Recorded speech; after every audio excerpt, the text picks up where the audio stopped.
श्रीमद् भगवद गीता अध्याय 1 कुरुक्षेत्र के युद्धस्थी में सैन्य निरीक्षण। धृतराष्ट्र उवाच धर्मक्षेत्रे कुरुक्षेत्रे संवेता युयुत्सवः मामका पांडवाश्चय किम कुर्वत संजय धर्मभूमि।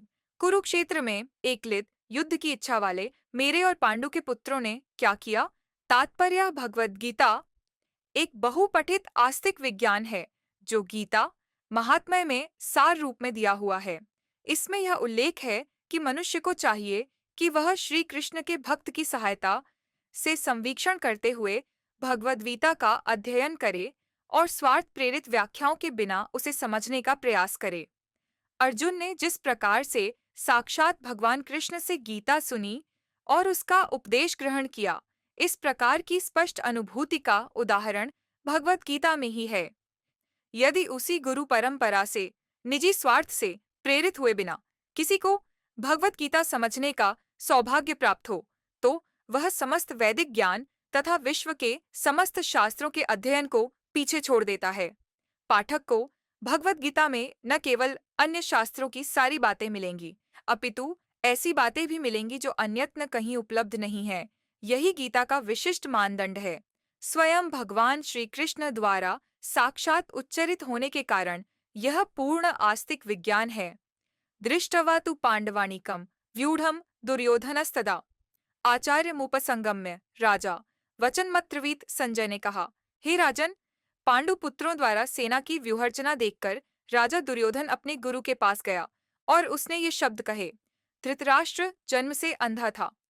दुर्भाग्यवश वह आध्यात्मिक दृष्टि से भी वंचित था।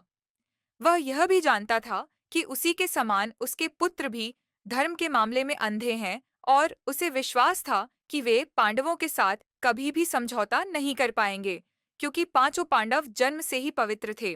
फिर भी उसे तीर्थ स्थल के प्रभाव के विषय में संदेह था। इसीलिए संजय युद्धभूमि की स्थिति के विषय में उसके प्रश्न के मंतव्य को समझ गया। अतः वह निराश राजा को प्रोत्साहित करना चाह रहा था। उसने उसे विश्वास दिलाया कि उसके पुत्र पवित्र स्थान के प्रभाव में आकर किसी प्रकार का समझौता करने नहीं जा रहे हैं। उसने राजा को बताया कि उसका पुत्र दुर्योधन पांडवों की सेना को देखकर तुरंत अपने सेनापति द्रोणाचार्य को वास्तविक स्थिति से अवगत कराने गया। यद्यपि दुर्योधन को राजा कहकर संबोधित किया गया है, तो भी स्थिति की गंभीरता के कारण उसे सेनापति के पास जाना पड़ा। अतएव दुर्योधन राजनीतिज्ञ बनने के लिए सर्वथा उपयुक्त था। किंतु जब उसने पांडवों की व्यूहरचना देखी, तो उसका यह कूटनीतिक व्यवहार उसके भय को छिपा न पाया। पश्चैतां पांडुपुत्राणामाचार्य महतीं चमूम व्यूढ़ाम द्रुपद पुत्रेण तब शिष्येण धीमता है आचार्य। पांडुपुत्रों की विशाल सेना को देखें, जिसे आपके बुद्धिमान शिष्य द्रुपद के पुण्य ने इतने कौशल से व्यवस्थित किया है।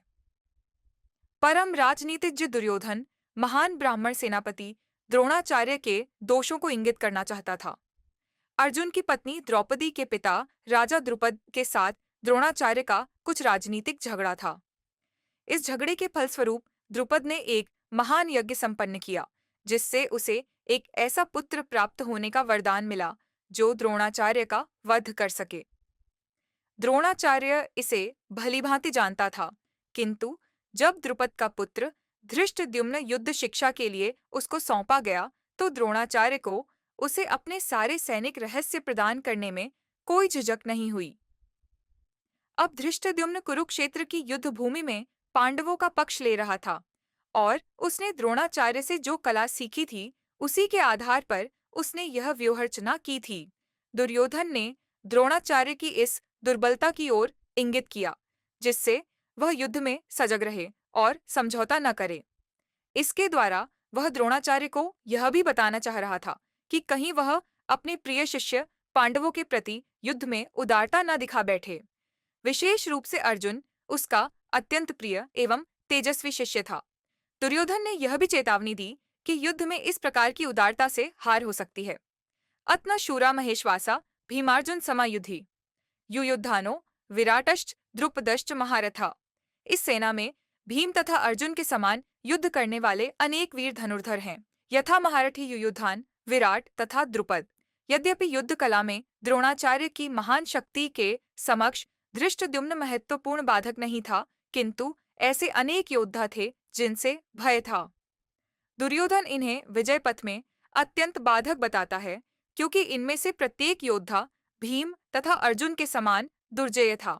उसे भीम तथा अर्जुन के बल का ज्ञान था, इसीलिए वह अन्यों की तुलना इन दोनों से करता है। दृष्टकेतुश्चेकितानः काशीराजश्च वीर्यवान पुरुजित कुंतीभोजश्च शैब्यश्च नरपुंगव। इनके साथ ही दृष्टकेतु, चेकितान, काशीराज, पुरुजितु, कुंतीभोज तथा शैब्य जैसे महान शक्तिशाली योद्धा भी हैं। युद्धामन्युश्च विक्रांत उत्तमोजाश्च वीर्यवान सौभद्रो द्रौपदेयाश्च सर्व एव महारथा।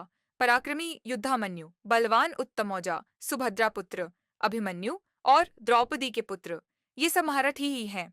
यहाँ पांडवों की सेना में बड़े बड़े शूरवीर हैं, जिनके बहुत बड़े बड़े धनुष हैं, तथा जो युद्ध में भीम और अर्जुन के समान हैं। उनमें युयुधान, सात्यकी, राजा विराट और महारथी द्रुपद भी हैं। दृष्टकेतु और चेकितान तथा पराक्रमी काशीराज भी हैं।